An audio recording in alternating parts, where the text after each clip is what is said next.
This is Day or Night Exotics TV. I'm Dill the Night, aka Michael Davis. You can find me on Facebook at Michael Davis, or Michael Jewel Davis, I should say. And you can find me on Instagram at Day or the Night. And this is my response to the snake tag challenge I got from my good friend Jay Boa on Facebook and Boxing Boa on YouTube. And it's covering snakes, obviously. And I really enjoyed his video on it. And it was kind of unexpected because you think you know a lot about people until you get a video kind of like this one where, simple questions, give you really complex answers, and that's one of the reasons why I kind of wanted to do this, just because it does give you an opportunity to know people a little bit better. So just so you don't have to look at my face the entire time, I'll be showing you pics of different things that will go along with the answers in this, the question answers in this. So you'll be seeing pics in this. So here we go. And the first question: how many snakes do you own? Currently, I own 20 snakes. Well, actually, 20 ball pythons, one corn snake. So that's 21 snakes. I try to keep my ball pythons around 20 to 22 right now. I have a lot of babies I need to raise up, and I love raising up any of my animals. I always try to get them smaller and raise them up. I wouldn't say I don't have the same connection with my bigger snakes as I do with my smaller ones. I just love the interaction I have with raising them and how differently they respond to me than the ones that I get from other people that are full grown. They tend to be a little bit more problematic for me, as far as adjusting their schedule, the time you have to spend with them to get them used to you as opposed to the previous owner.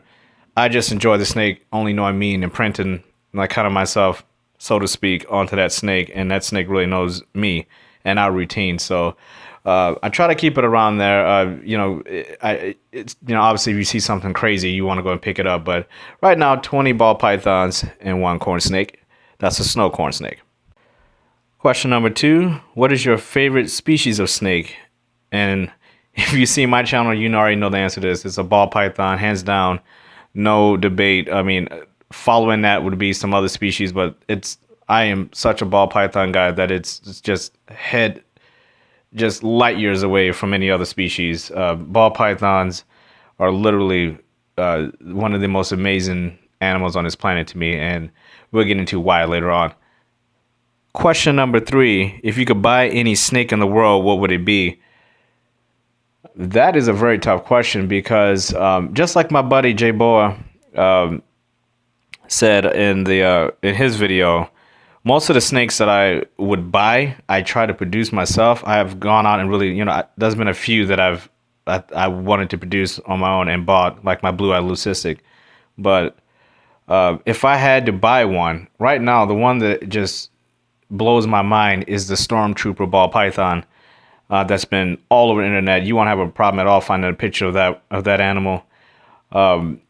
Just because my 2 favorite colors are black and white, and to get my 2 favorite colors in a snake and with those patterns and how beautiful that snake is. When I first saw that snake, I thought it was a joke. I laughed out loud. I'm like, what the hell is that? So that definitely would be the only one that I would say, you know what, screw trying to produce it. Just give me that snake. I would want it as a baby if I could get it. But that's definitely one of them. I just love black and white coloration on snakes, which is why I'm like really into my project with my black pastels, because I want a super black pastel. You get the black snake with the white bottom. I just love that contrast between that dark and that light, and that Stormtrooper does it all. Question number 4, have you ever been bitten by a snake? Yes, I have. Question number 5, what's the biggest snake you ever been bitten by? Fortunately, I haven't been tagged by any of my bigger ball pythons. My adult ball pythons haven't even come close to being bitten by them. The only ones I've really been even tagged by are mostly my babies. My corn snake tags me all the time just because he's a little ass, and he likes to be a little nippy at times, but that's a corn snake for you. It doesn't hurt, obviously, so I don't mind. He could bite away.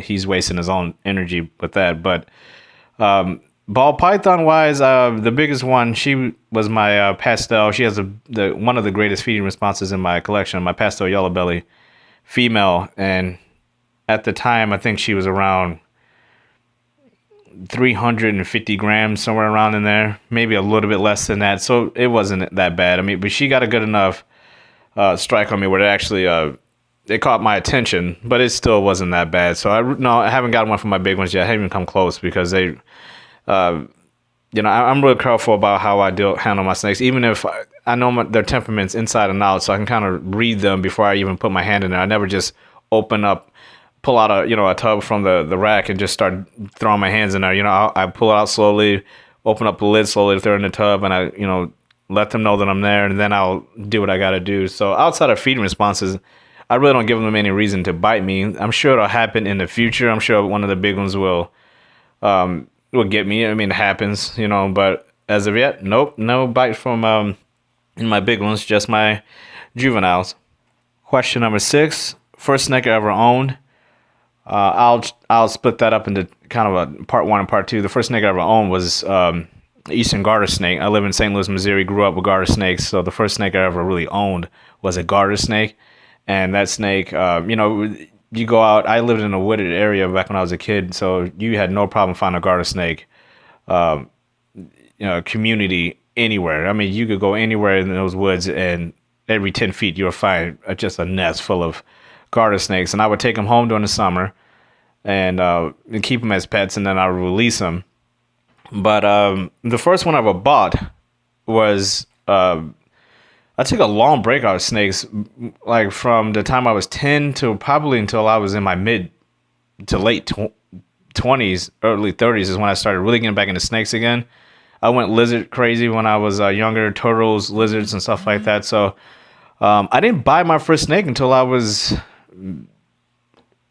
early 30s, and that was when I got my snow corn snake.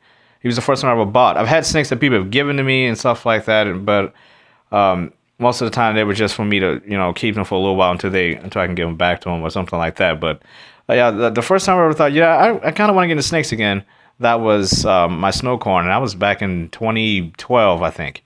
Question number 7: who inspires me? I have to split that one up a little bit too.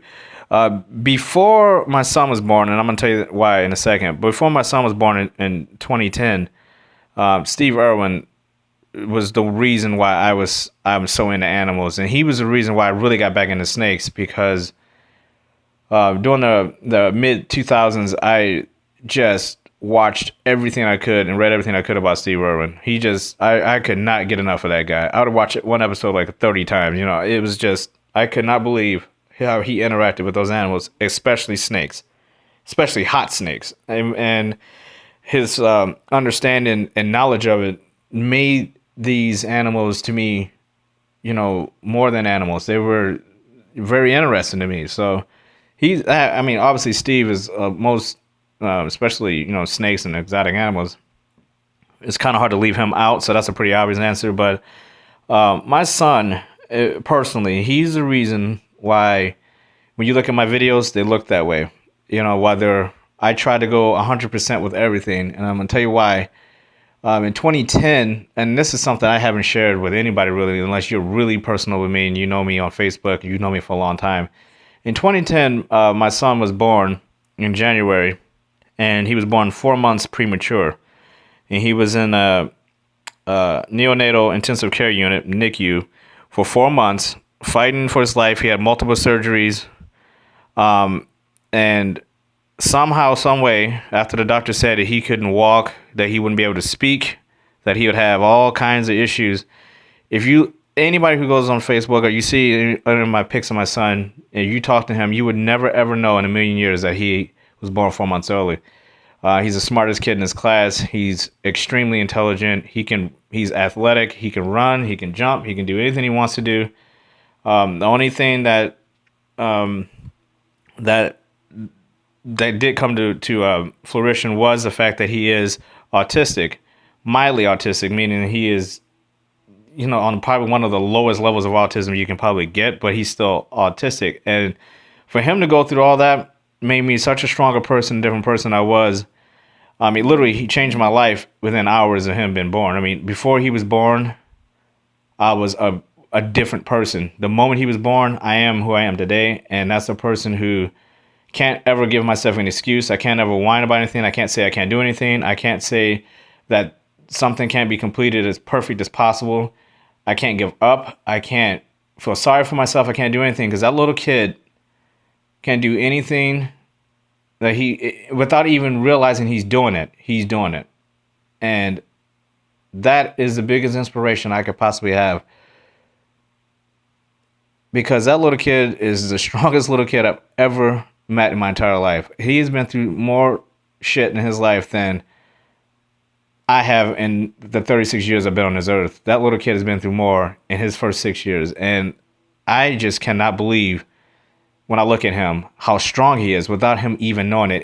And every year he just shocks the hell out of me because he just keeps getting better. So he's the one, every single time I make a video and I get lazy and I say, well, I could cut that out. I don't.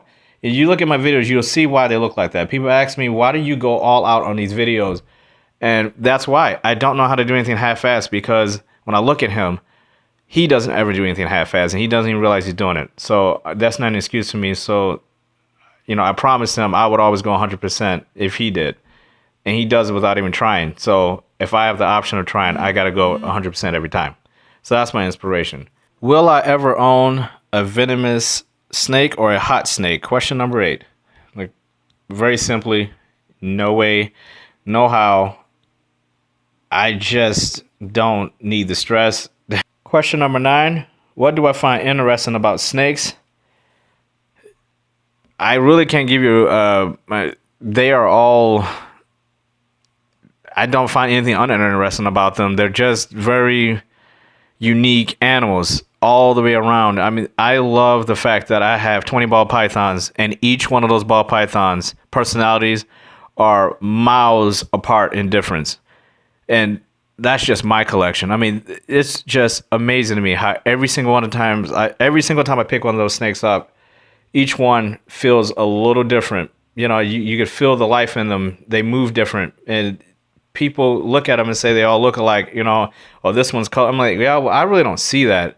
And again, this goes back to me wanting to raise them up. It's just when you raise them up like that, and you get to see these personalities, and it's funny sometimes. You look at your collection and they all kind of do the same thing, but they're not at the same time. I love how they don't get that big. I love the fact that a child can hold them. I love the fact that you can photograph them. I'm a photographer. I mean, you can photograph these animals 1 billion times, and they're still going to do something in front of that camera that's going to get you a shot that's just going to drop your jaw. I love just like the Stormtrooper. Look at the boundaries that ball pythons in particular seem to break. And that's just ball pythons. I mean, we go back to like the hots. Just because I wouldn't want to own one doesn't mean I don't think they're interesting, because I think they're amazing. And I mean, some of the things, like I said, my favorite of them is the gaboon. That animal looks amazing. It's just a strange little snake. Oh, I say little snake relatively, but and you go to the corn snakes and the garters. I mean, they're all just so cool and interesting. And I think another reason why I really like them is just because so many people, they're so misunderstood. It makes you want to learn more about them. There's always something to learn about them. The knowledge of them, is of all the different snakes in the world, just makes you want to keep going. You'll never learn everything about every species. So that's what makes them really cool to me.